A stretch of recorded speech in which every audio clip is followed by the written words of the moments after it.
तो last class में हमारा कहाँ तक हो गया था? हमने वेटलैंड देख लिया था, हमने मैंग्रोव्स देख लिया था, ठीक है, क्लियर है। अब हम लोग देखेंगे क्या आज? कोरल वाला देखेंगे, ठीक। तो मैंने जब इंटरेक्शन पढ़ाया था तो इंटरेक्शन में एक टाइप हमने क्या देखा था? म्यूचुअलिज्म, ठीक ना। म्यूचुअलिज्म में क्या था कि दोनों जो पर्सन होता था, दोनों ऑर्गेनिज्म या दोनों स्पेसीज जो होता था एक दूसरे से बेनिफिट लेता था, ठीक है, क्लियर है। तो हमारा जो कोरल रीफ होता है ना, वो भी एक तरह सिम्बायोटिक रिलेशनशिप है। सिम्बायोटिक रिलेशनशिप का मतलब क्या? कि ऐसे रिलेशनशिप में जहाँ पे दोनों को फायदा हो रहा है, ठीक है। तो coral has a symbiotic relationship with zooxanthellae, ठीक। अब जूजेंथेलॉन क्या है हमारा? देखो, ये रहा हमारा जूजेंथेलॉन, ठीक। ये क्या एक टाइप का प्लांट है, ठीक है। प्लांट बोल सकते हैं, ठीक, एल्गी बोल सकते हो, प्लांट बोल सकते हो, जो भी, मतलब सिंपल सा बात ये है, चाहे एल्गी हो चाहे प्लांट है, दोनों में कॉमन चीज क्या है कि दोनों अपना खाना खुद बनाता है, ठीक है, क्लियर। और ये रहा हमारा क्या? कोरल्स, ठीक। अब क्या होता है, ये इसको इसको भाई रहने के लिए एक जगह चाहिए जो ये देता है इसको, ठीक है। कोरल कोरल इसको प्रोवाइड करवाता है स्पेस, ठीक है। और को हाँ, रहने के लिए एक टाइप से। और कोरल्स को क्या चाहिए? खाना चाहिए, जूजेंथेलॉन, ठीक है। तो जूजेंथेलॉन को क्या करता है? खाना प्रोवाइड करवाता है थ्रू फोटोसिंथेसिस प्रोसेस से। जो भी इसको मिलता है वो इसको ये प्रोवाइड करवाता है साथ में, ठीक है। देखा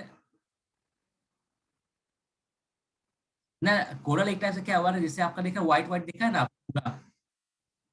हाँ, जो मैंने फोटो इमेज भेजा था आप लोगों को, उसमें से पूरा होता है आपको, हाँ, तो वो वाला वो होता है कोरल। जो उसके ऊपर देखते हैं ना कि कोरल मतलब मतलब अंदर जाने के बाद ओशियन के या सी के आपको जो कलरफुल दिखता है ना, कलरफुल, तो जो कलर आता है वो कलरफुल एल्गी का कलर होता है, मतलब जूजेंथेलॉन का वो कलर होता है, ठीक है। मतलब इस टाइप से होता है, देखो ये एक टाइप से स्टिक है, ठीक ना, व्हाइट है इसका, ठीक। इसके ऊपर क्या होता है? एल्गी आके रहता है, जूजेंथेलॉन, जो उसका जो कलर होता है ना, फिर इसी का कोरल कलर वो बन जाता है मेरा।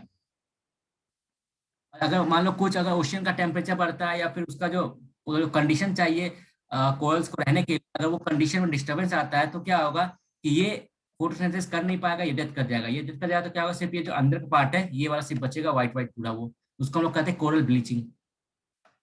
तो देख,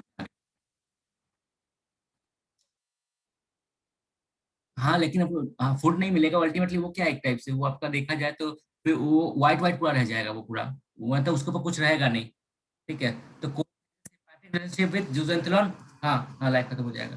तो coral has a symbiotic relationship with zooxanthellae microscope algae which live on coral. तो मतलब क्या, जो जूज पता है ना कि ये रहा मेरा कोरल, ठीक।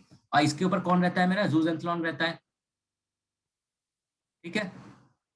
जूजेंथेलॉन assist the coral in nutrition production through its photosynthesis activity, जो मैंने बताया। ये क्या करेगा? ये रहा मेरा कोरल, ठीक है, ठीक। अब इसके ऊपर कौन है? मेरा जूजेंथेलॉन है पूरा, ठीक। तो ये क्या काम करता है भैया? इसको खाना देता है, खाना बनाता है अपना खुद का, खाना उसको देता है फोटोसिंथेसिस के थ्रू, ठीक है। तो क्या है? Receive coral receive the coloration from the zooxanthellae living within the tissue, ठीक है। तो कोरल को अल्टीमेटली कलर जो मिलता है कहाँ से मिलता है? जूजेंथेलॉन से मिलता है, जो कि उसका टिश्यूज पे रहता है।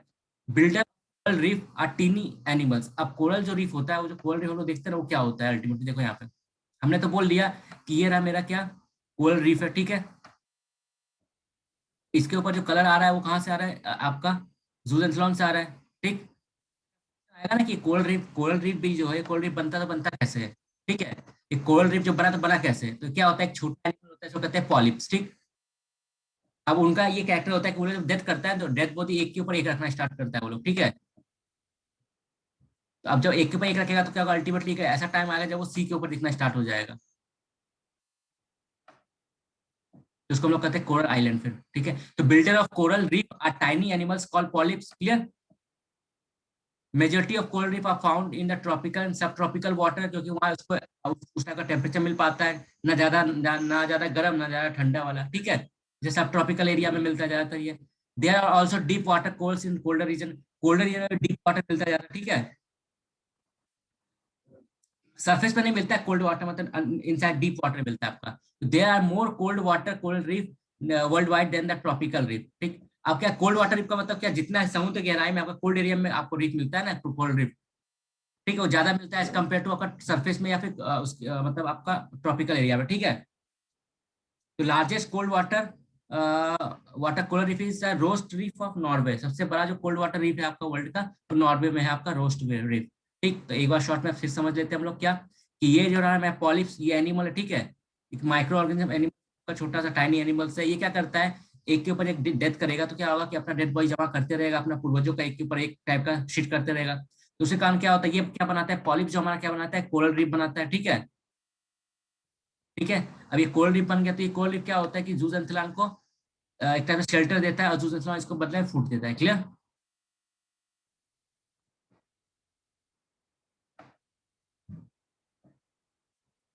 तो आगे, हाँ भैया।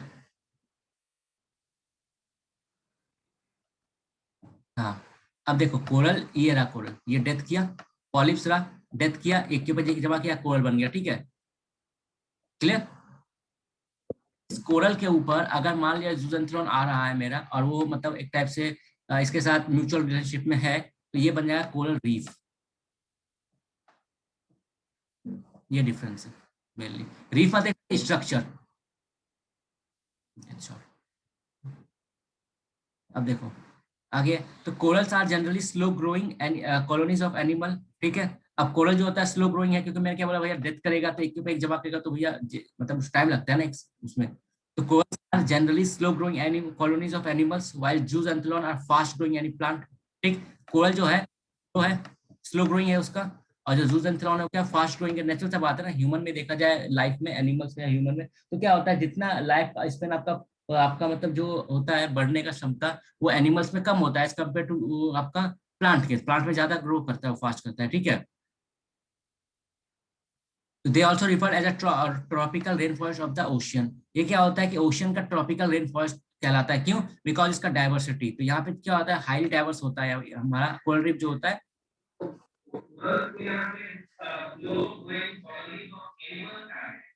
नहीं, हाँ, तो मैंने क्या कोरल्स बनता है कैसे, मैं पॉलिप जो होता है एनिमल आपका, टाइनी एनिमल्स, वो डेथ करता है, डेथ करने के बाद एक का एक जमा करता है ना आपका डेथ बॉडी एक के ऊपर एक, उसी का जो डेथ स्ट्रक्चर, डेथ बॉडी का जो स्ट्रक्चर बनता है, उसी को हम लोग कोरल्स कहते हैं। और इस कोरल के ऊपर अगर मान लो कि जूजेंथ्रॉन आके अपना शेल्टर वगैरह मतलब लेता है, और प्लस अपना फोटोसिंथेसिस के थ्रू उसको खाना वगैरह कलर वगैरह प्रोवाइड करवाता है, तो वो कहलाएगा फिर coral reef.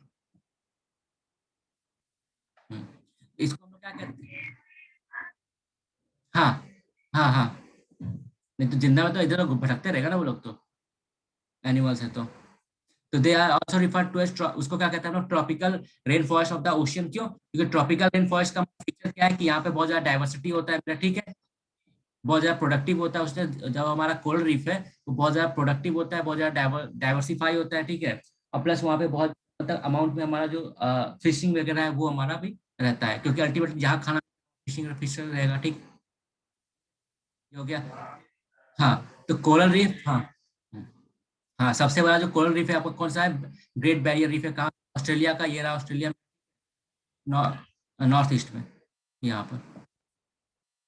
Coral one third world का।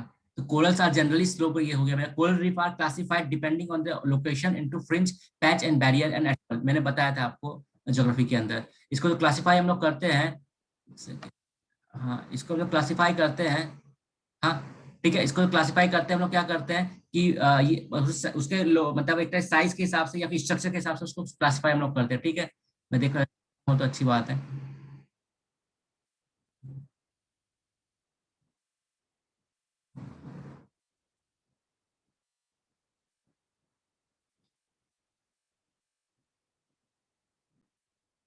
देखो, ये रहा मेरा फ्रिंज रीफ हो गया, ठीक है, मतलब क्या कि आसपास रहेगा उसके बीच से घुसेगा, फिर क्या होगा, बीच का जो थोड़ा एरिया होगा वो मेरा गायब होना स्टार्ट हो जाएगा, तो मैं क्या कहलाएगा, बैरियर रीफ। क्योंकि ये जो एरिया है कहीं ना कहीं कोरल रीफ का, ये एक तरह से बैरियर का काम कर रहा है, ठीक है। और लास्ट में क्या होगा, ये पूरा जो बीच का स्ट्रक्चर है वो जब नीचे चला जाएगा तो खाली आसपास का ये एरिया बचेगा, तो चलेगा मेरा एटॉल।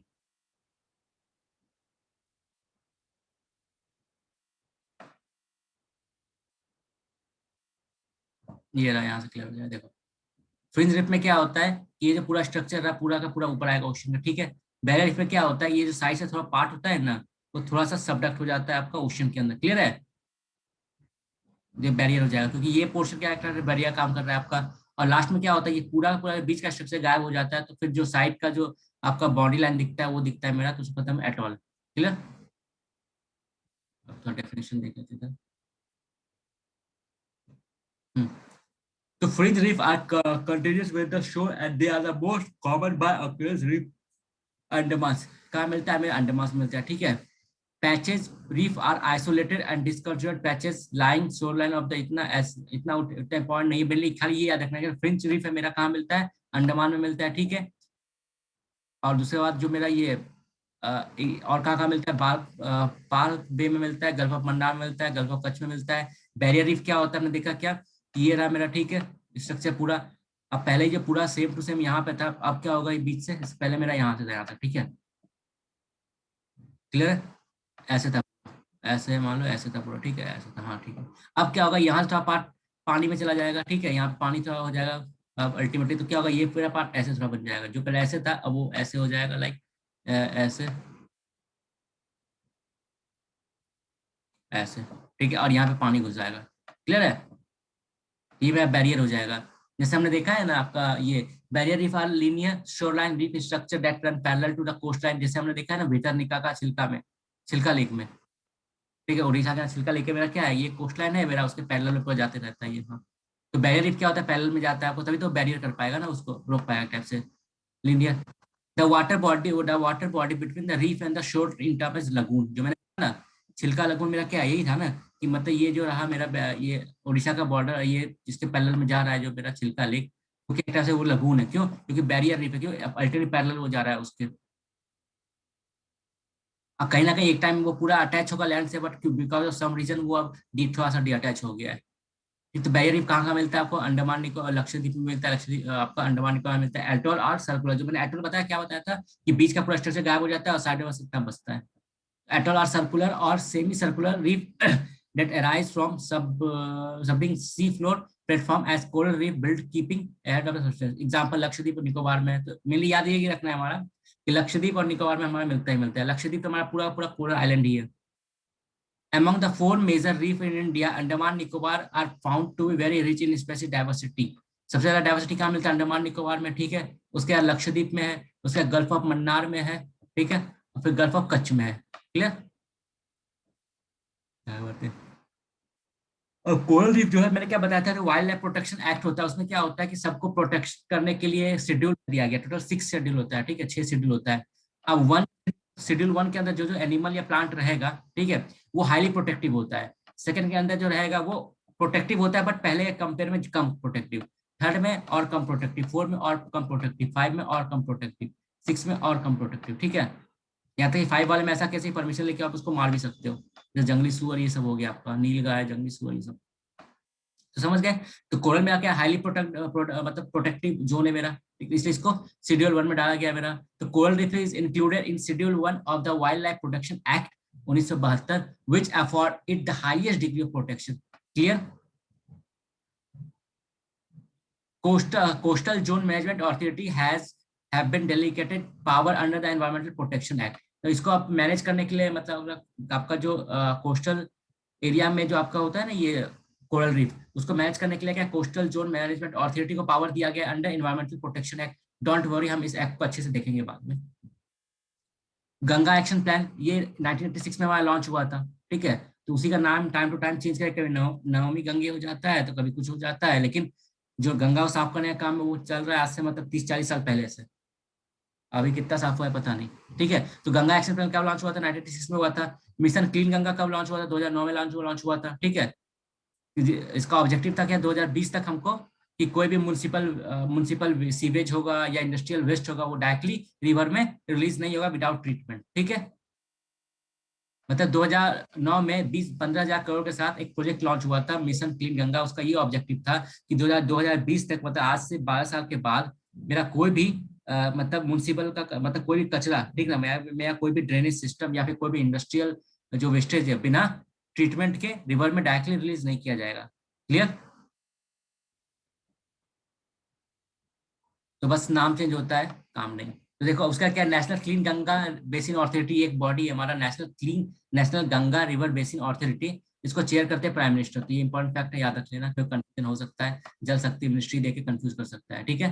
तो national Ganga river basin authority अंदर chair by prime minister. NRI Ganga fund manage by finance ministry. अब देखो क्वालिटेटिव पॉल्यूटेंट्स क्या होता है, क्वालिटेटिव पॉल्यूटेंट्स वो होता है जो भले ही नंबर में कम हो, लेकिन वो मतलब इतना इतना मतलब उसका थोड़ा नंबर भी इतना ज्यादा हम लोग करता है कि मतलब वो मतलब ह्यूमन के लिए बहुत प्रॉब्लम क्रिएट करता है। These do not occur in nature and are man made, ठीक। तो क्वालिटेटिव पॉल्यूटेंट जो होता है वो क्या होता है, नेचर में नहीं होता है हमारा, वो ह्यूमंस बनाता है उसको। जैसे एग्जांपल फंगीसाइड्स हो गया, हर्बिसाइड्स हो गया, डीडीटी हो गया, ठीक है। यहाँ तक क्लियर है? ठीक है, देख लेते बुक बुक से हमारा कहाँ तक हो चुका है। एल्गल ग्रुप हमने देख लिया था भैया। उस दिन हमने किया था एक पूरा 100 क्वेश्चन इन्वायरमेंट का सॉल्व,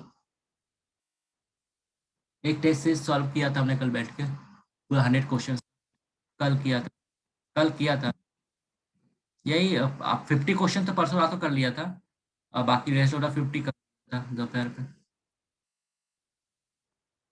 किया था। वही यही है, 12 बजे से किया था हम लोगों ने। हाँ किया था। हाँ भैया।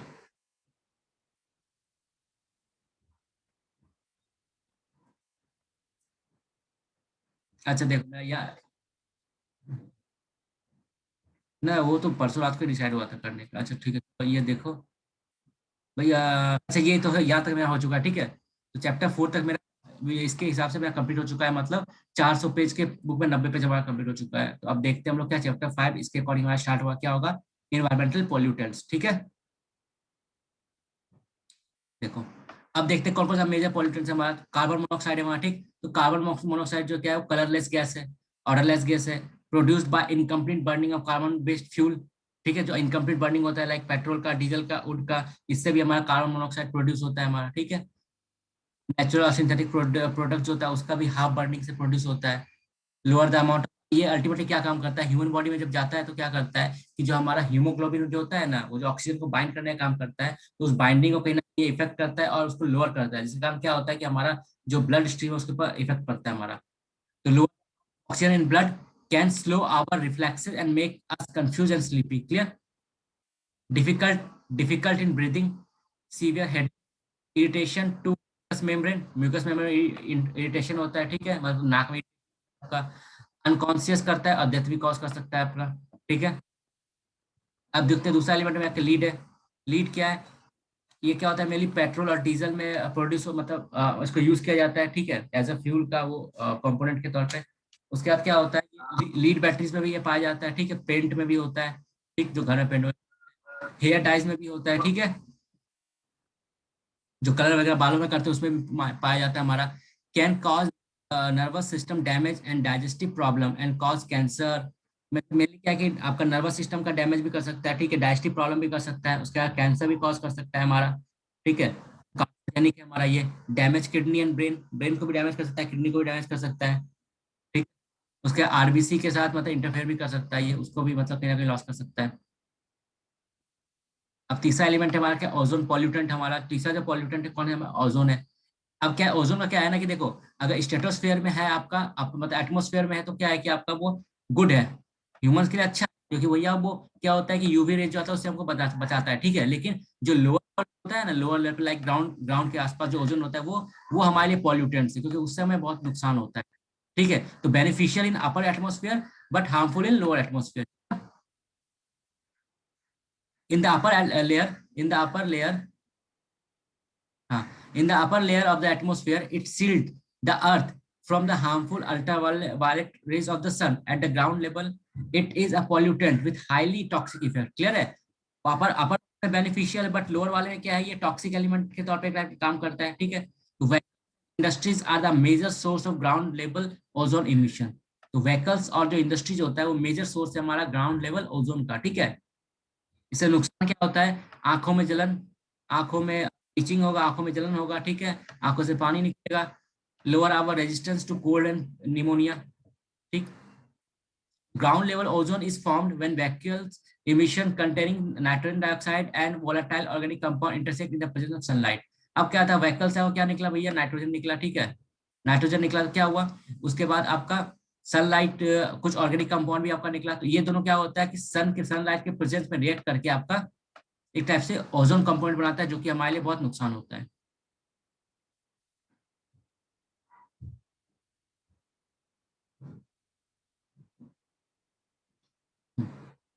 अब तीसरा अगला हमारा पॉल्यूटेंट कौन सा है, हमारा सल्फर डाइऑक्साइड, ठीक। तो प्रोड्यूस फ्रॉम बर्निंग कोल, कोल जो जलाते हैं उससे प्रोड्यूस होता है मेरा सल्फर, ठीक। Mainly in thermal power plant में हमारा मतलब कोल जलाते हैं हम लोग, तो वहां पे क्या होता है कि सल्फर प्रोड्यूस होता है मेरा। इससे क्या होता है, production of paper and smelting metal. तो क्या होता है कि पेपर इंडस्ट्री हो गया चाहे स्मेल्टिंग इंडस्ट्री होगा, वहां पर भी जो इंडस्ट्रियल प्रोसेस होता है उसमें भी हमारा sulphur dioxide as a by product हमारा निकलता है। इससे इसके कारण होता क्या है नुकसान, हमें लंग कैंसर हो सकता है, ठीक है, आईज एंड थ्रोट इरिटेशन होगा, कफ होगा, एलर्जीज होगा, ठीक है, reduce exchange of gases from lung surface. अब लंग सरफेस पे हमारा जो एक्सचेंज ऑफ गैसेज होता है उसको अब कैसे होता है ये देखो, ये रहा क्या होता है, ये रहा ह्यूमन का थ्रोट। लो भैया बायो ही पढ़ लो।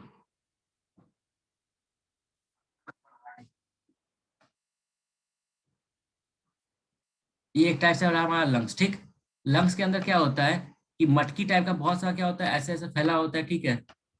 एल्वियोलाई जिसको हम लोग कहते हैं, ठीक है, एल्वियोलाई समथिंग इस टाइप का उसका स्ट्रक्चर होता है मटकी टाइप का, ठीक है। सोचा बड़ा करके देखते हैं तब इजी होगा समझने में। याद है भैया ना, भैया एल्वियोलाई। अब देखो हमने यहाँ से क्या लिया, सांस लिया, ठीक। तो सांस लेते तो क्या होता है कि मेरा जो ऑक्सीजन होता है क्या होता है यहाँ एल्वियोलाई में आएगा, इसके अंदर मतलब बहुत होता है, बहुत ही ज्यादा होता है, ठीक है। तो क्या होता है, एल्वियोलाई में आएगा हमारा ऑक्सीजन। अब यहाँ पे जब ऑक्सीजन आएगा तो एक्सचेंज ऑफ गैसेज जो होता है ना हमारे बॉडी में, एक्सचेंज ऑफ गैसेज हमारे लंग्स में नहीं होता है, पर्टिकुलरली देखा जाए तो लंग्स के अंदर जो एल्वियोलाई होता है ना, एल्वियोलाई, उसके अंदर क्या होता है, एक्सचेंज ऑफ गैसेज। क्लियर है। अब एक्सचेंज होता है कैसे, ये क्या हुआ देखो, मान लिया जाए कि अब जब आया हमारा मतलब एक टाइप से ऑक्सीजन यहाँ पर, तो क्या होता है ऑक्सीजन जब यहाँ आएगा तो यहाँ जो स्टोरेज कार्बन डाइऑक्साइड है हमारा, ठीक ना, जब कार्बन डाइऑक्साइड यहाँ से निकलेगा। क्लियर है। तो एक्सचेंज ऑफ गैस जो होता है मेरा यहीं पे होता है। तो अब क्या होता है, सल्फर डाइऑक्साइड जो होता है हमारा, ये क्या करता है, ये जो प्रोसेस होता है ना हमारा एल्वियोलाई में एक्सचेंज ऑफ गैसेस का, उसको रिड्यूस कर देता है एक तरह से, उसको इफेक्ट करता है। क्लियर, आप समझ में आया। फिर लाइन में कंफ्यूजन होता है, reduce exchange of gases from lung surface कैसे होता है। अब अगला हमारा पॉल्यूटेंट कौन सा है, फॉर्मल्डिहाइड, ठीक। मेनली फ्रॉम कारपेट, ये कहाँ यूज होता है, कारपेट इंडस्ट्री में यूज होता है, पार्टिकल्स, बोर्ड पार्टिकल्स में यूज होता है हमारा, आइसोलेटेड फॉर्म्स, इंसुलेशन फॉर्म्स वगैरह में यूज होता है मेरा, ठीक है। इसके कारण क्या होता है, आंखों में जलन हो गया, नाक में जलन हो गया, एलर्जीज होता है हमारा। एक अगला कौन सा है, रेडॉन, ठीक। एक तरह से हमें तो पता है, एक तरह से ये क्या हमारा वो है ना, क्या कहते हैं इसको, रेडॉन, या क्या है, लास्ट 18 ग्रुप मटेरियल क्या था हमारा, हाँ 8 नोबल गैस, हाँ रेडन 18 ग्रुप में आता है, ठीक है। रेडन क्या है, ये क्या हुआ आपका, सॉइल से भी निकलता है हमारा, ठीक है, emitted naturally by soil, can cause lung cancer. Fly ash क्या होता है, मेनली देखा जाए तो हम लोग जो थर्मल पावर प्लांट में जो कोयला वाला जलाते हैं ना, या फिर अगर मान लो कहीं भी कुछ जला रहे हैं कुछ, तो अल्टीमेटली क्या होता है, उसका राख उड़ता है ना।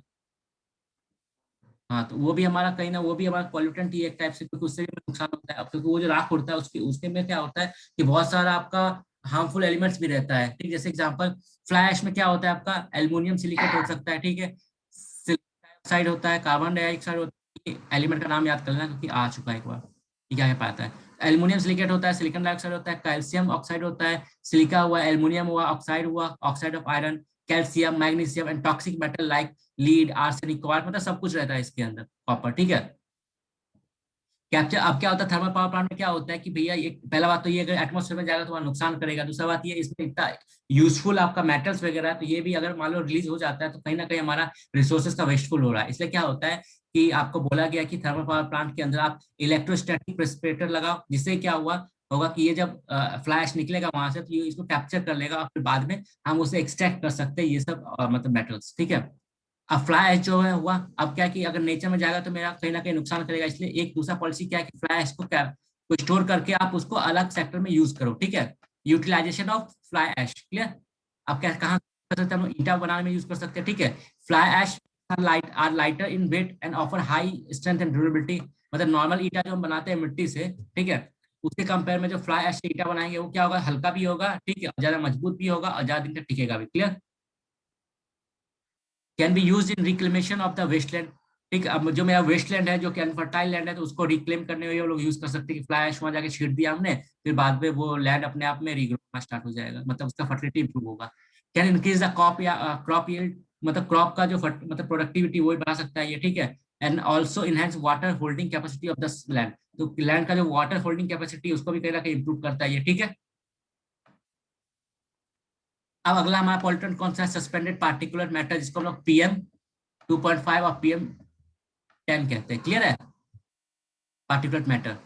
लंग, इसके कारण नुकसान क्या होता है, लंग इरिटेशन होता है, reduce development of RBC, RBC का डेवलपमेंट होता है तो उसको रिड्यूस करने का काम करता है। And cause pulmonary malfunction, pulmonary मतलब जो अपना होता है रिस्पिरेशन प्रॉब्लम क्रिएट करता है मेरा रिस्पिरेशन प्रॉब्लम।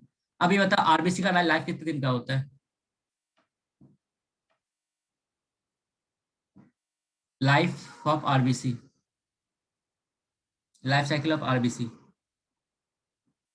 ऑप्शन देता हूँ चलो, 80 डेज, 100 डेज, 120, 140। 120। वाह वेरी गुड। इसलिए डॉक्टर बोलता है ना कि आप एक बार ब्लड देने के बाद लगभग 3 महीने के बाद या 3-4 महीने के बाद ही आप ब्लड दे सकते हो, क्योंकि क्या होता है आरबीसी जो हमारा ब्लड का मेन कंपोनेंट होता है, क्या होता है 4 महीने में उसका लाइफ साइकिल 4 महीने का होता है। 120 दिन का आप ब्लड डोनेट नहीं भी करोगे तो आपका क्या होता है कि ब्लड का जो वो होता है आरबीसी रिप्लेस हो जाता है अपने आप।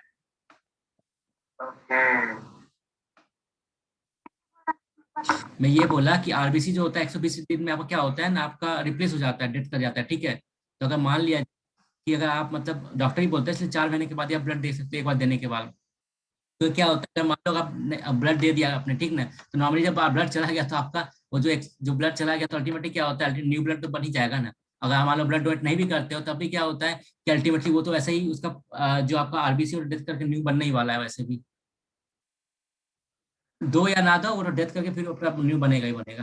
आरबीसी डेथ करके न्यू बनते रहता है, बन उसका बोला तो 120 का लाइफ साइकिल होता है। 120 दिन का होता है, 120 दिन के अंदर रिप्लेस करते रहता है न्यू सेल फिर आरबीसी का। हाँ, इसलिए डॉक्टर बोलता है ना ब्लड में का 4 महीने का गैप रखना चाहिए जिससे कि आपका न्यू बन सके।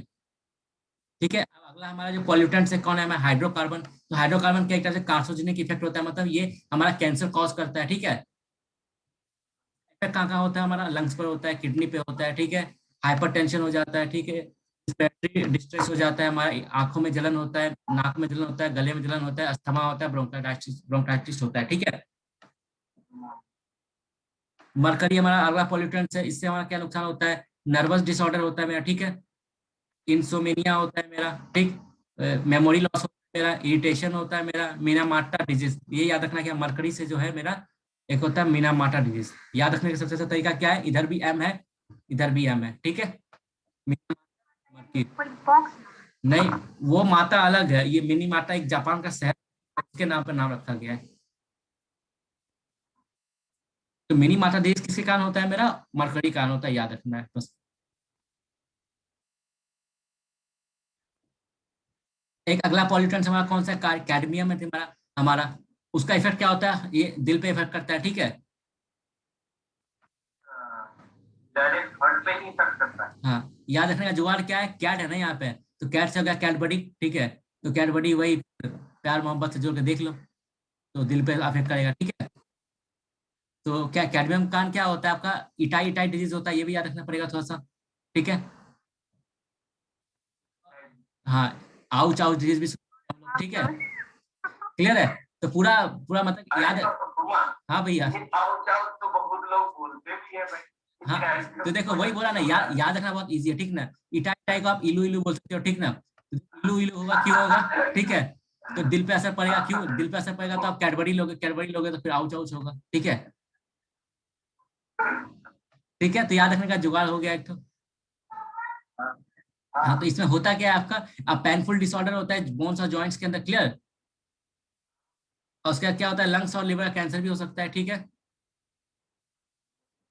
एक यहाँ पे आप देखो, ये सब तो पॉल्यूशन का पढ़ लिया, लेकिन अब कुछ प्रॉब्लम है तो सॉल्यूशन भी होगा ही। तो मेनली क्या हमारा इंडस्ट्री के अंदर हमको सब्सक्राइबर स्क्रबर्स और एरेस्टर्स लगाने को बोला जाता है, जिससे कि पार्टिकुलर पॉल्यूशन जो एयर के अंदर वो रिमूव हो पाए मेरा, ठीक।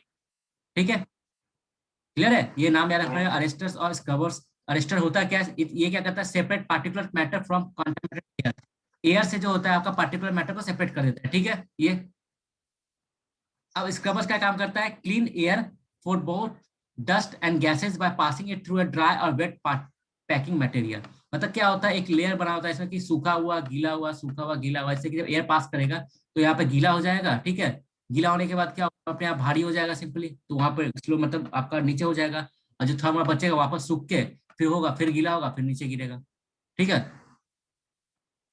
तो वही है, हाँ। कैटलिस्ट कन्वर्टर क्या होता है, हम लोग गाड़ी में लगाते हैं, ठीक है। तो कल ये क्वेश्चन ज्योति ने गलत किया था, ये वाला चीज, ठीक। तो catalyst converter fitted in the vehicles can convert nitrogen dioxide to nitrogen and reduce the potential hazardous of NO2। अब देखो, नाइट्रोजन तो हमारे लिए पॉल्यूटेंट सही है, ठीक है ना, नाइट्रोजन डाइऑक्साइड हमारे लिए पॉल्यूटेंट है, क्लियर है, ये चीज समझना। नाइट्रोजन हमारे लिए पॉल्यूटेंट नहीं, क्योंकि एटमोस्फेयर में तो 78% नाइट्रोजन, ठीक है ना। पॉल्यूटेंट्स या नुकसान कौन करता है, नाइट्रोजन डाइऑक्साइड करता है, ठीक है। तो अगर हम नाइट्रोजन में से ऑक्सीजन को रिमूव करके, अरे जो भी हो समझ लो, N2 मान लो, नाइट्रोजन डाइऑक्साइड, ठीक है, जो भी हो, केमिस्ट्री क्लास हम लोगों को नहीं करना है फिलहाल, ठीक है, जो भी हो। तो ठीक है, मेनली क्या है कि हमारा हाँ, क्या बोल रहा था मैं, हाँ। अब नाइट्रोजन जो है वो पॉल्यूटेंट नहीं है, नाइट्रोजन डाइऑक्साइड पॉल्यूटेंट है, ठीक। तो अल्टीमेटली क्या है कि अगर हम नाइट्रोजन से ऑक्सीजन को निकाल देते हैं किसी तरह से, और नाइट्रोजन और ऑक्सीजन दोनों अलग अलग रिलीज हो जाता है, तो हमारे कोई प्रॉब्लम ही नहीं है, क्लियर है। तो क्या होता है, गाड़ी से क्या निकलता है, NO2 निकलता है, तो हम लोग क्या करते हैं, गाड़ी में कुछ ऐसा फिट किया जाए जिससे कि जो NO2 निकलने वाला है वो क्या हुआ, वो NO2 ना निकल के N निकले एक साइड, और एक साइड 2 निकल जाए, क्लियर है, जिससे हमारा कोई भी मतलब नुकसान ना हो। तो वही है, catalyst converter fitted in the vehicles can convert nitrogen dioxide to nitrogen and reduce the potential hazardous of nitrogen dioxide, clear. ये सब हमने देख लिया। अब क्या है कि गवर्नमेंट अगर मतलब टाइम टू टाइम अगर उसको कोई भी एक्शन लेना है, तो सबसे इंपॉर्टेंट क्या है भैया, मेजर तो करना पड़ेगा ना मेरे को कि क्या क्या पॉल्यूटेंट्स में मानता हूँ नहीं मानता हूँ। तो गवर्नमेंट क्या है, गवर्नमेंट का एक लिस्ट है जिसके अकॉर्डिंग वो मानता है कि भैया ये चीज मेरा पॉल्यूटेंट्स में आता है, ये चीज नहीं आता है, क्लियर है। तो अब देखते हैं उस लिस्ट के अंदर क्या क्या पॉल्यूटेंट्स गवर्नमेंट ने माना कि पॉल्यूटेंट्स होता है नहीं होता है। तो national ambient air quality standard, ठीक है। तो ये जो है मेरा स्टैंडर्ड, वो क्या होता है, 12 पॉल्यूटेंट्स को ये मतलब डिफाइन करता है, या फिर 12 पॉल्यूटेंट्स बोलता है कि ये 12 पॉल्यूटेंट्स है, इसको हम नापेंगे क्योंकि ये ज्यादा हार्मफुल है, क्लियर। जैसे सल्फर डाइऑक्साइड हो गया, ठीक है, आपका नाइट्रोजन डाइऑक्साइड हो गया, PM10 हो गया, PM2.5 हो गया, ओजोन हो गया, लीड हो गया, कार्बन मोनोऑक्साइड हो गया, ठीक है, आर्सेनिक हो गया, निकल हो गया, बेंजीन हो गया, अमोनिया हो गया, बेंजोप्राइन हो गया। अब इसमें याद रखने क्या चीज है कि मेरा कार्बन डाइऑक्साइड जो होता है वो मेरा पॉल्यूटेंट्स नहीं होता है, क्लियर है। कार्बन डाइऑक्साइड वो ग्लोबल वार्मिंग गैस है मेरा, ठीक है, लेकिन वो पॉल्यूटेंट्स नहीं है, ठीक। मतलब क्या, कार्बन डाइऑक्साइड और मीथेन, ठीक है,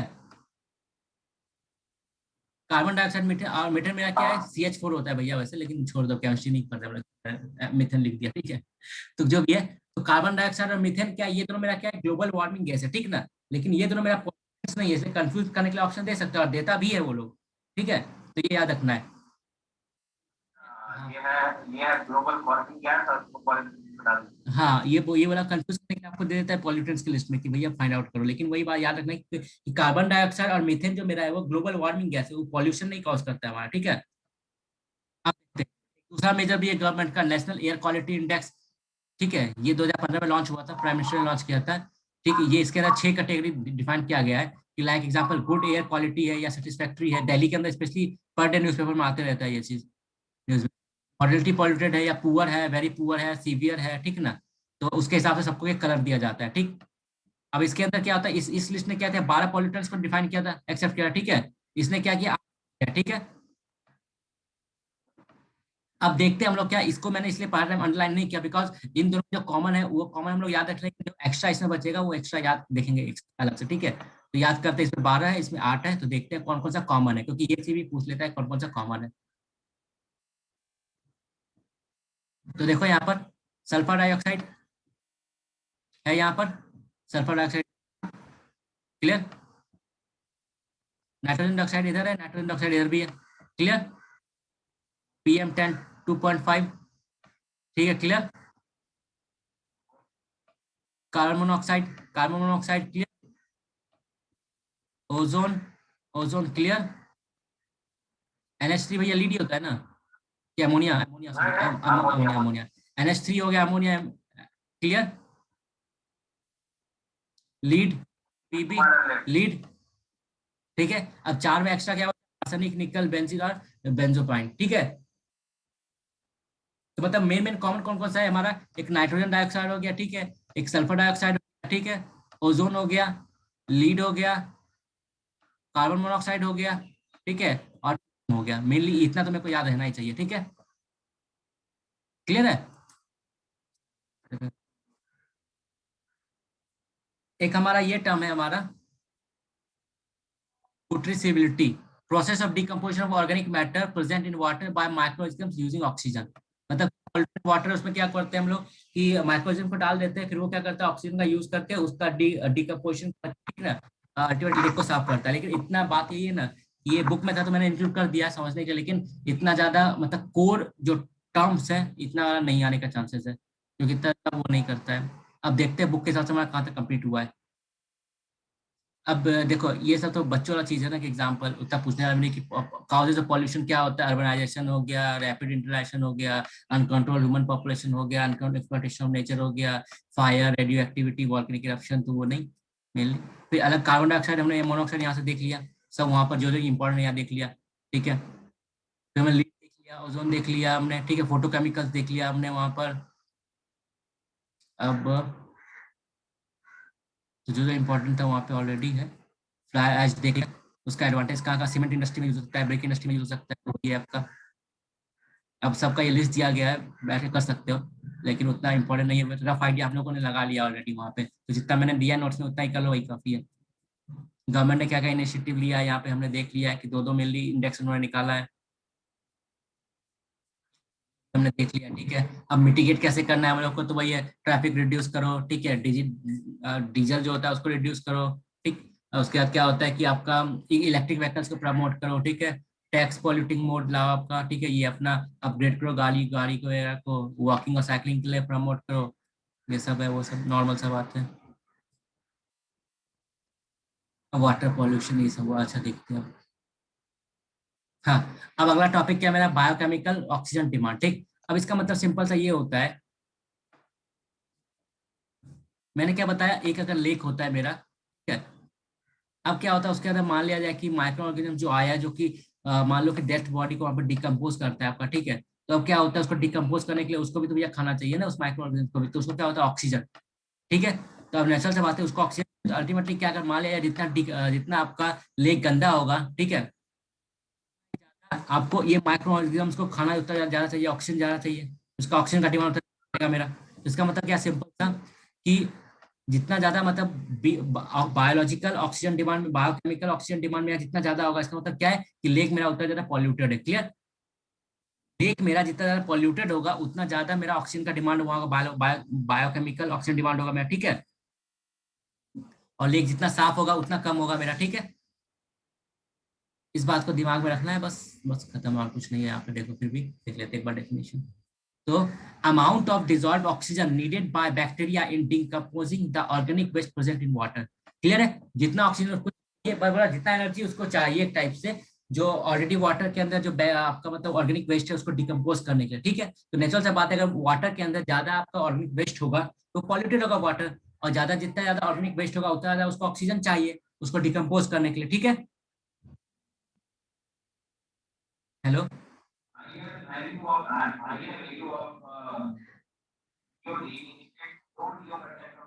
हाँ, लो डी मतलब ऑक्सीजन डिमांड, डिजो ऑक्सीजन, हाँ। हाँ, तो मतलब क्या कि जितना मतलब देखो, अगर ऑलरेडी वाटर में होता तो डिमांड नहीं करता ना, उतना ज्यादा बढ़ता, लेकिन जितना वाटर में आपका बीओटी केमिकल डिमांड जितना ज्यादा होगा, तो इसका मतलब क्या है कि वाटर में ऑक्सीजन जो है आपका डिजॉल्व ऑक्सीजन उतना कम है, क्लियर है इस बात को। Since BOD is limited to biodegradable material only, इसी बायोडिग्रेडेबल मटेरियल के अंदर ही होता है, ठीक है ना। जैसे एग्जांपल केमिकल्स हो गया आपका, या फिर मेटल वगैरह हो गया, तो उसको तो डिग्रेड नहीं कर पाएगा ना वो। तो सिंपल सा इसका लिमिटेशन क्या है कि जो बायोलॉजिकल बायोकेमिकल ऑक्सीजन डिमांड का जो कॉन्सेप्ट मेरा लिमिटेड है कहाँ तक, सिर्फ बायोडिग्रेडेबल वेस्ट तक ही है, ठीक है।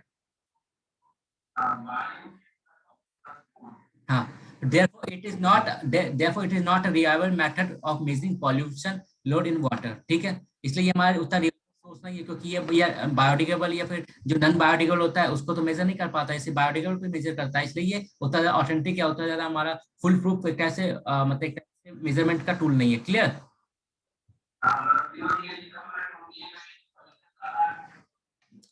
हाँ, क्योंकि ये सिर्फ एक बायोडिग्रेडेबल पॉल्यूटेंट्स का ही बारे में मैं बता था, ठीक है, नॉन बायोडिग्रेडेबल मेटल का पीस हो गया, या फिर प्लास्टिक फेंक दिया किसी ने, या फिर साइकिल फेंक दिया किसी ने, ठीक है, या फिर मेटल का टुकड़ा फेंक दिया किसी ने, ठीक है, तो उसका कोई डिकम्पोज कर नहीं पाएगा। तो excess nitrate in drinking water react with haemoglobin, ठीक है, lead to the methyl haemoglobin और ब्लू बेबी सिंड्रोम। अब क्या होता है, मान लो किसी एरिया के में फैक्ट्री वगैरह, ठीक है, नाइट्रोजन वेस्ट डंप कर रहा है रिवर के अंदर, तो उस रिवर का वाटर जो पिएगा उसके अंदर क्या नाइट्रोजन आपका ज्यादा है, ठीक है, नाइट्रेट आपका है। नाइट्रेट ज्यादा है तो क्या हुआ, बॉडी में जब वो जाएगा तो आपका हीमोग्लोबिन के साथ बाइंड कर लेगा, और जो फिर आपका जो बेबी होगा वो ब्लू थोड़ा टाइप का होगा, एक टाइप से ब्लू बेबी सिंड्रोम को कहते हैं हम लोग, ठीक है।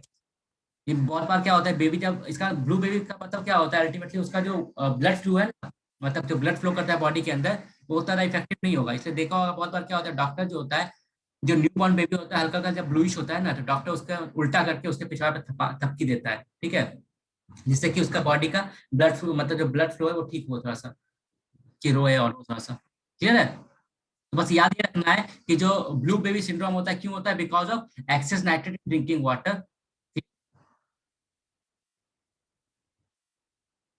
भैया ठीक हो गया? हाँ, क्रोनिक एक्सपेजिए तो आर्सेनिक।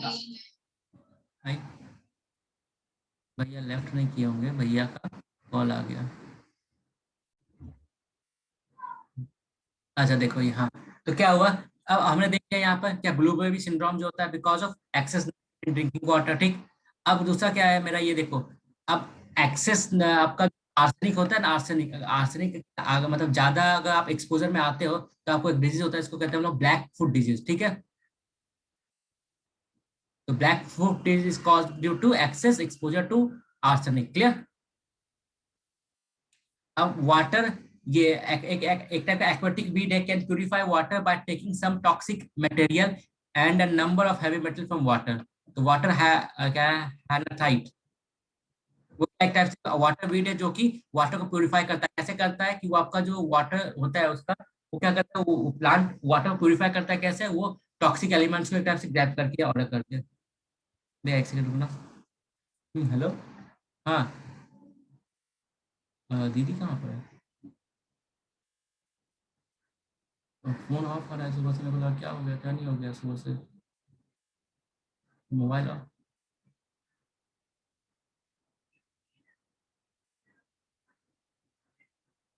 अच्छा ठीक है मैं भी क्लास कर रहा हूँ, ठीक है, तो उसमें तो मेरे को लगा कि मतलब ठीक है, बात करता हूँ, ठीक, मोबाइल ऑन कर लेना, मतलब जान लग जाता है मेरा क्या हो गया क्या नहीं हो गया, मेरे को तो डर लग जाता है।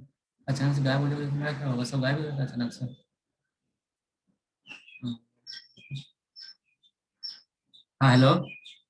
हेलो, हाँ माइक ऑन कर लिया, ठीक है। शिट, हाँ। हाँ ठीक है, ये क्लियर हो गया ना, कि बहुत सा प्लांट हमारा क्या होता है, उसका ये फीचर होता है कि वो क्या करता है कि अपना मतलब सॉइल से हुआ चाहे एयर से हुआ, जो मतलब एक तरह से जो एयर लेता है उसको प्योरीफाई कर सकता है वो, ठीक है। तो इसका क्या है कि हमारा जो वाटर, ये रहा हमारा एक्वेटिक वीड एक टाइप से, ठीक। ये क्या करता है, जो वाटर में जो टॉक्सिक एलिमेंट्स होता है उसको एक टाइप से लेकर प्योरीफाई कर देता है वाटर को। क्लियर है? Oil spill in water can be clean with the help of bregoli, a by product of paper industry resembling saw dust oil zapper microorganism. मतलब क्या होता है, बेरीगोली क्या होता है, मेरा जो पेपर मेकिंग इंडस्ट्री होता है, ठीक ना, उसका बाय प्रोडक्ट होता है, ठीक है। उसको हम लोग क्या करते हैं, ऑयल स्पिल जो होता है, जब मान ले कि समुद्र से या फिर सी से जब हमारा ऑयल आ रहा है, तो तेल का टंकी जब आते रहता है हमारा कंटेनर, कभी कभी क्या होता है कि बाय एक्सीडेंट से हमारा वो एक्सीडेंट हो जाता है, तो पूरा ओशन में हमारा तेल फैल जाता है। क्लियर? तो फिर उसको साफ करने के लिए हमारा ये काम आता है उसमें, ठीक है। और इसको ऑयल जेपर भी होता है, उसको माइक्रो ऑर्गेनिज्म भी फाउंड होता है बहुत सारा, जो कि ये काम कर सकता है मेरा, ठीक है। तो pesticides and chemicals that include insecticides, fungicides, algicides, ये वीडसाइड्स, ठीक है। तो पेस्टिसाइड, अल्टीमेटली पेस्टिसाइड जो हम यूज करते हैं वो होता क्या, पेस्टिसाइड्स। तो पेस्टिसाइड एक टाइप का केमिकल्स है जिसके अंदर इंसेक्टिसाइड्स होता है, फंगिसाइड्स होता है, एल्गीसाइड्स होता है, और वीडीसाइड्स होता है। Clear? A person hearing can be damaged if he exposed to noise level over 75 decibel over a period of time. अगर 75 डेसिबल से ज्यादा सुनता है ज्यादा टाइम तक वो, तो उसका हियरिंग पावर लॉस हो सकता है। क्लियर है? ये मेजरमेंट ऑफ साउंड है, ठीक है। हाँ, India is the first country to constitute a national resource panel. मतलब रिसोर्स का कैसे यूज करना है एक पर्टिकुलर वे में, उसके लिए बनाया था, सस्टेनेबल वे में ये बनाया था, इंडिया पहला कंट्री था। Alpha particle can be blocked by piece of paper and human skin. Clear? Gamma particle को कोई नहीं रोक सकता है वो, सीधे चल जाता है साड़ जैसा। देखते हैं beta particles can penetrate through skin. अब क्या देखो, अल्फा पार्टिकल क्या है, उसको हमारा ह्यूमन स्किन और पेपर पीस रोक सकता है, ठीक है, क्लियर। लेकिन बीटा पार्टिकल्स को क्या है, वो हमारा स्किन से पास हो जाता है, क्लियर। मेटल से और कुछ ग्लासेस से कंट्रोल क्या रोका जा सकता है, क्लियर है। मतलब इजिली हमारा स्किन से या फिर पेपर से रुक जाता है, पीस ऑफ पेपर से। बीटा जो है हमारा क्या है कि वो हमारा स्किन को पास कर देता है इजिली, ठीक है। हाँ, लेकिन कुछ मेटल हुआ या फिर ग्लासेस हुआ उससे रुक जाता है हमारा, क्लियर है। लास्ट बचता है गामा।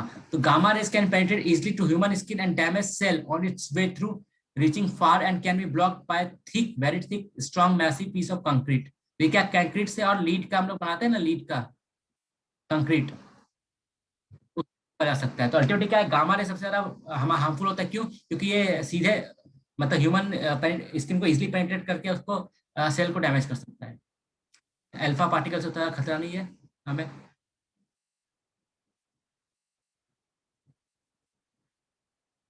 क्लियर, देखो अब न्यूक्लियर आर्म्स जो होता है ना हमारा, वो क्या यूज करता है, वो यूरेनियम 235 यूज करता है, ठीक है, एंड प्लूटोनियम 39 यूज करता है। ये उतना इंपॉर्टेंट नहीं, खाली याद रखना, यूरेनियम और प्लूटोनियम दोनों यूज होता है for fusion and hydrogen lithium as a fusion metal. अब देखो ये होता है ना हमारा एक फ्यूजन फिजन, हमेशा कंफ्यूजन होता है मेरा कि भैया फ्यूजन कहाँ है, फिजन कहाँ है, ठीक है, फ्यूजन कहाँ है, फिजन कहाँ है।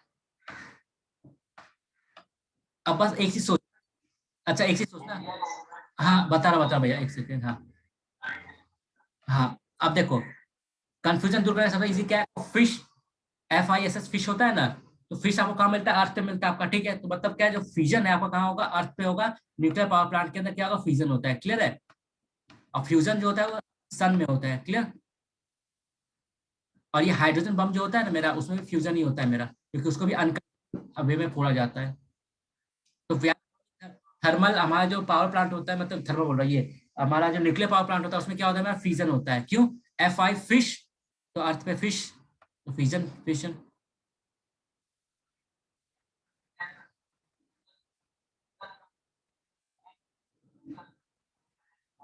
हाँ भैया वो सब थोड़ा टेक्निकल हो गया, तो सबसे जो इजी जुगाड़ ना, मछली वाला फिश, इजी फिश, फिश, ठीक है। तो न्यूक्लियर में क्या यूज होता है, ये होता है, ठीक है। और हाइड्रोजन में क्या होता है, लिथियम, ये सब एज अ फ्यूजन होता है। नॉन आयोनाइजिंग रेडिएशन क्या होता है, नॉन आयोनाइजिंग रेडिएशन मेरा short wave radiation such as ultraviolet ray have low penetration power. Ultraviolet का लो पेनिट्रेशन पावर होता है and affect the cell and molecules. मतलब क्या है कि जिसका लो पेनिट्रेशन पावर होगा वो, मतलब जो शॉर्ट वेव होगा ना आपका, शॉर्ट वेव, वो ज्यादा आपका करेगा, ठीक है, ज्यादा कॉज इफेक्ट करेगा शॉर्ट वेव आपका, ठीक। तो low penetration power and affect the cell and molecules which absorb them.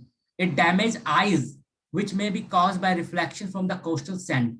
ठीक है, मतलब इतना चलेगा ना कि मतलब कोस्टल एरिया का आपका रेत वगैरह या स्नो वगैरह कि आपको एक टाइप से शॉर्ट टर्म में आपको ब्लाइंडनेस का फील होगा। They injure the cell of skin and blood capillaries producing, ये इसको कॉल सनबर्न भी कहते हैं लोग, क्लियर है। आयनाइजिंग रेडिएशन क्या होता है, इंक्लूड एक्सरे हो गया, ठीक, हो गया, एटॉमिक रेडिएशन हो गया, जो कि रेडियो एक्टिव एलिमेंट निकलता है आपका, ठीक है। ये देखो नॉन आयोनाइजिंग क्योंकि ये रेडियो एक्टिव एलिमेंट से नहीं निकलता है हमारा, और ये आयोनाइजिंग क्योंकि रेडियो एक्टिव एलिमेंट से नहीं निकलता है। Have high penetration power and cause breaking of micro molecules, ठीक। The sorry, the molecular damage by produce short range or long range effect. ये शॉर्ट रेंज भी कर सकता है, लॉन्ग रेंज भी कर सकता है, जबकि नॉन आयोनाइजिंग जो आपका है वो क्या सिर्फ शॉर्ट रेंज करेगा, क्लियर है। ज्यादा नहीं है, उतना ज्यादा डिटेल में मत जाओ, इतना काफी है बस। तो ये चीज कुछ ज्यादा रिपीट हो गया है, एक बार शॉर्ट में रिवाइज कर लेते हैं हम लोग, जो जो मेरा इंपॉर्टेंट जो पॉल्यूटेंट्स है हमारा वो। अब लीड जो हमारा होता है, हमने देखा कि ये हमारा पॉल्यूटेंट्स है। तो अब हमें मन में आएगा, हमें पता है कि लीड हमारा पॉल्यूटेंट हम लोग यूज क्यों करते हैं, कहाँ यूज होता है, क्लियर है। ये दिमाग में आएगा हमारा। तो लीड जो मेरे यूज होता है, कहाँ यूज होता है, आपका ग्लास पैनल में यूज होता है, ठीक है, चाहे मोबाइल का स्क्रीन हो, चाहे लैपटॉप का हो, चाहे टीवी का हो, ठीक है। कंप्यूटर मॉनिटर्स में यूज होता है मेरा। इसके कारण मेरा नर्वस सिस्टम डैमेज होता है, ठीक है। ब्लड सिस्टम को नुकसान पहुंचता है, किडनी, रिप्रोडक्टिव सिस्टम को भी नुकसान पहुंचता है हमारा, ठीक है। इंडोक्राइन सिस्टम को भी नुकसान पहुंचता है हमारा। ब्रेन को भी नुकसान हो सकता है चिल्ड्रंस के, ठीक है, क्योंकि मोबाइल में पकड़ा हुआ है। अब रिप्रोडक्टिव जैसे एग्जांपल ये रहा, तो क्या होता है नॉर्मली हमारा, जब अब मोबाइल की स्क्रीन में क्या लीड है आपका, ठीक है, लीड है, प्लस रेडिएशन भी होता है वहां से, ठीक है। तो अब जब पैंट के जेब में मोबाइल रख रहे हो कहीं ना कहीं, तो कहीं ना कहीं वो आपका मतलब प्रॉब्लम क्रिएट करता है इन फ्यूचर में। ये भी एक रीजन है कि जो आज के टाइम में क्या हो रहा है कि जो फर्टिलिटी रेट हो रहा है खासकर डेवलप कंट्री में बहुत ज्यादा रिड्यूस हो रहा है आपका। कैडमियम, कैडमियम क्या होता है, इंफ्रारेड डिटेक्टर में यूज होता है आपका, ठीक है। सेमीकंडक्टर चिप में यूज होता है आपको, ठीक। ये क्या होता है, किडनी में जमा होकर किडनी में जमा होता है और वो वहाँ पे फिर प्रॉब्लम क्रिएट करता है। मरकरी, मरकरी हमने क्या देखा था, मरकरी में important मिनीमाटा use electrical and electronic equipments में यूज होता है हमारा, ठीक है। थर्मामीटर में भी यूज होता है। Damage to organ including brain and kidney को भी डैमेज कर सकता है, फीटस को भी डैमेज कर सकता है ये, ठीक है। Inorganic mercury spread out in water and concrete through the food conscious, मतलब क्या हो कि अपना जो मरकरी है वो वाटर के में जब मतलब आपका वाटर बॉडी में जाता है तो फूड चेन में आपका इंट्रोड्यूस होता है। जब ये फूड चेन में इंट्रोड्यूस होता है तो उसके थ्रू भी नुकसान पहुंचाता है। तो अगला कौन सा है, क्रोमियम। तो क्रोमियम हम लोग यूज कब कहाँ करते हैं, एज अ कोरोजन प्रोटेक्शन, मतलब जो जहाँ पे जंग लगता है ना, तो जो सामान में जंग लगने का चांसेस होता है उसको प्रोटेक्ट करने के लिए हम कैडमियम क्रोमियम का यूज करते हैं। क्रोमियम का यूज होता है कि जंग लगने से बचाने के लिए, ठीक है। उसके डेकोरेटिव पर्पस के लिए यूज होता है और स्टील को हार्ड बनाने के लिए हम लोग यूज करते हैं, ठीक है। जो हमारा पीवीसी पाइप वगैरह मिलता है हम लोग को ना, प्लास्टिक वगैरह PVC, उसमें भी क्रोमियम यूज होता है, हार्ड वाला प्लास्टिक। इससे क्या होता है, हमारा डीएनए को डॉग मतलब नुकसान पहुंचता है हमारा। अब अगला है मेरा पॉलिटिक्स कौन सा, बैरियम। बैरियम क्या है, सॉफ्ट सिल्वरी व्हाइट होता है। इस कहाँ कहाँ यूज होता है, ये हमारा कंप्यूटर में यूज होता है, फ्रंट पैनल में हमारा, ठीक है। सीआरटी जो होता है हमारा कैथोड रे ट्यूब, उसमें यूज होता है। पुराने जमाने का जो टीवी था ना, जो पीछे लंबा ट्यूब वो वाला हो गया। To protect user from radiation, तो रेडिएशन से प्रोटेक्ट करने के लिए भी हम बैरियम का यूज करते हैं। इससे क्या होता है, ब्रेन में स्वेलिंग काउज कर सकता है ये हमारा, ठीक है। मसल को वीक कर सकता है हमारा, ठीक। दिल को सकता है, दिल को डैमेज कर सकता है, ठीक। लिवर डैमेज कर सकता है, cells को डैमेज कर सकता है हमारा, ठीक है। अब कन्वेंशनल प्लास्टिक क्या होता है ये देख लेते हैं। Conventional plastic have been associated with reproductive problem in both humans and wildlife, ठीक है। तो मतलब क्या होता है, प्लास्टिक जो हम यूज करते हैं ना, तो मेनली क्या वो हमारा ह्यूमंस का जो रिप्रोडक्टिव प्रॉब्लम है, और चाहे वो ह्यूमंस का चाहे वाइल्ड लाइफ का, दोनों को प्रॉब्लम क्रिएट करता है, ठीक। तो एक उसमें क्या होता है, प्लास्टिक जो यूज करते हैं उसमें डायोक्सिन नाम का एक केमिकल्स होता है हमारा, ठीक है। डायोक्सिन नाम का जो केमिकल्स होता है एक टाइप से, एक बाय प्रोडक्ट होता है हमारा। Dioxin byproduct of the manufacturing process is one of the chemicals believed to be passed on through breast milk। Natural सा बात है, क्या होता है चाहे वो एनिमल हो चाहे ह्यूमन हो, जब वो प्लास्टिक पॉल्यूटेंट्स के थ्रू जब जाता है, आप एग्जांपल, जब वो प्लास्टिक पॉल्यूटेंट्स के इन्फ्लुएंस में जब आता है तो उसका जो चाहे वो रिप्रोडक्टिव सिस्टम हो, चाहे वो मतलब और भी अदर ह्यूमन बॉडी का सिस्टम हो, चाहे ब्लड का सर्कुलेशन सिस्टम हो, चाहे इंडोक्राइन ग्लैंड हो उसका, ठीक है, चाहे आपका रिस्पिरेटरी सिस्टम हो, सब वो डैमेज करता है और अल्टीमेटली आपको वो नेक्स्ट जनरेशन को थ्रू इन्फेंट मिल्क के थ्रू भी जाता है, ठीक है। क्लियर है। Dioxin bye product of the manufacturing process is one of the chemicals. हाँ भैया।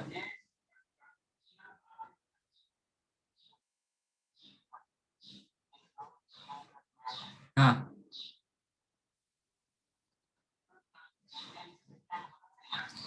जो देखो प्लास्टिक में अभी क्या हुआ कि अभी आपको मैंने ऊपर देखा ना कि पीवीसी प्लास्टिक भी होता है आपका, ठीक है, टाइप से, ठीक है। तो मेनली क्या होता है, विद द टाइम उन्होंने क्या किया, प्लास्टिक को मैन्युफैक्चर किया जिससे कि वो उसका स्ट्रेंथ मतलब जो थिकनेस है मोटा किया जा सके, उसका जो लॉस है वियर एंड टियर को कम किया जा सके, ठीक है। तो मतलब में प्लास्टिक आया था इनिशियल ट्रेडिशनल प्लास्टिक पैकेज वो, ठीक ना, उसके में इनोवेटिव करके उसके अंदर कुछ केमिकल करके हमने उसको उसका थोड़ा मतलब कैरेक्टर चेंज कर दिया, ठीक है।